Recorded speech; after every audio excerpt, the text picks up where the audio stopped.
Chapter 38.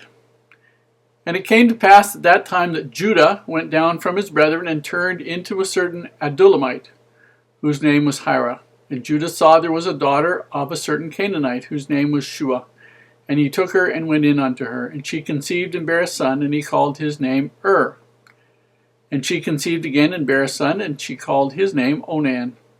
And she yet again conceived and bare a son, and called his name Shelah. And he was at Chezib when she bare him.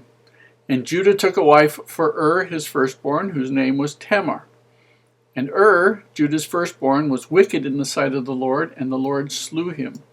And Judah said to Onan, Go in unto thy brother's wife, and marry her, and raise up seed to thy brother. And Onan knew that the seed should not be his. And it came to pass, when he went in unto his brother's wife, that he spilled it on the ground, lest that he should give seed to his brother. And the thing which he did displeased the Lord, wherefore he slew him also.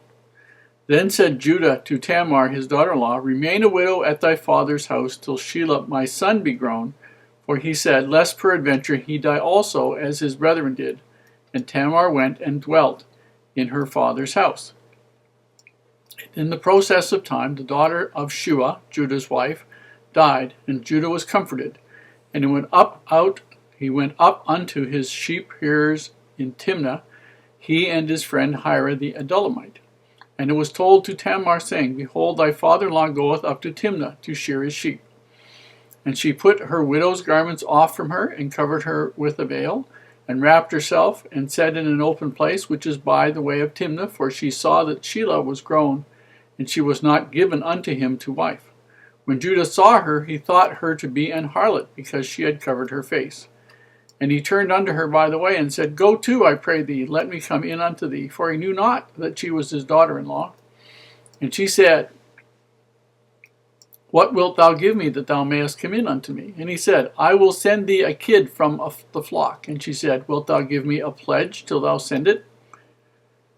And he said, What pledge shall I give thee? And she said, Thy signet, and thy bracelets, and thy staff that is in thine hand. And he gave it her, and came in unto her, and she conceived by him. And she arose and went away, and laid by her veil from her, and put on the garments of her widowhood. And Judah sent the kid by the hand of his friend the Adullamite to receive his pledge from the woman's hand, but he found her not. Then he asked the men of that place, saying, Where is the harlot that was openly by the wayside? And they said, There was no harlot in this place. And he returned to Judah and said, I cannot find her. And also the men of the place said, There was no harlot in this place.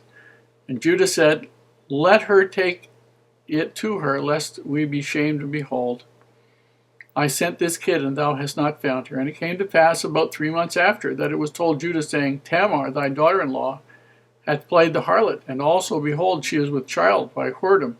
And Judah said, Bring her forth, and let her be burnt. And she was brought forth. She sent to her father-in-law, saying, By the man whose these are, am I with child? And she said, Discern, I pray thee, whose these are, the signet, the bracelets, and staff. And Judah acknowledged them and said, She hath been more righteous than I, because I gave her not to Shelah my son. He knew her again no more. And it came to pass in the time of her travail, that behold, twins were in her womb. And it came to pass, when she travailed, that the one put out his hand, and the midwife took and bound upon his hand a scarlet thread, saying, This one came out first. And it came to pass, as he drew back his hand, that behold, his brother came out. And she said, How hast thou broken forth? This breach be upon thee. Therefore his name was called Pharez. And afterwards came out his brother that had the scarlet thread upon his hand, and his name was called Zerah. One of the things that we see time and time again in the scriptures is that they are brutally honest, and that they include a whole host of things that are just grief-stricken, heartbreaking events in people's lives that are not sugar-coated, and not they lived happily ever after, and not how you would like things to be. And the reason they're included is that there's always a purpose there, and that purpose is to show you just how much better it is to be righteous from the beginning. The story of Judah here and Tamar is exactly along that line. Judah has a problem. Unlike all of his ancestors, He does not seem to care about marrying a woman in the covenant. He has seen it time and time again, how marrying the Canaanite women, the women who are not gospel-centered, the women who are not of the covenant, women who are not valiant in living the gospel, how they have destroyed the families of everybody else. So what does he do? Finds a Canaanite wife. And so his children grow up not in the gospel. His first son is so wicked that God kills him.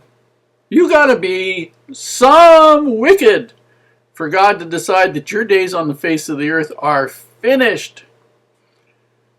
Then, the way the culture is in those days, if one son dies, then his brother is supposed to marry that man's wife, if there are no children, to raise up children to him, especially male children, to be an inheritor, an heir, so that there is somebody that will continue the family line and somebody that can inherit the goods, so that it all stays part of the family, the overall family, not just the part of the brother, but the overall part of it. Otherwise, it goes with the woman or it goes to somebody else. It's lost.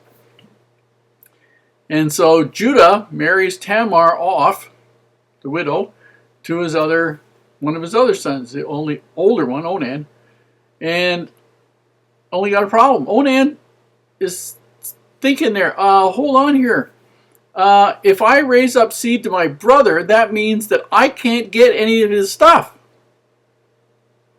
And so he sees to it that Tamar can't get pregnant. And then Judah says, okay, forget it. And he tells Tamar, I've got one younger son, but he's too young to get married. I'll help you. You go home, live at your father's tent. I'll help look after you. And when my youngest son is old enough to marry, then he'll marry you. And then you two can raise up seed to your first husband.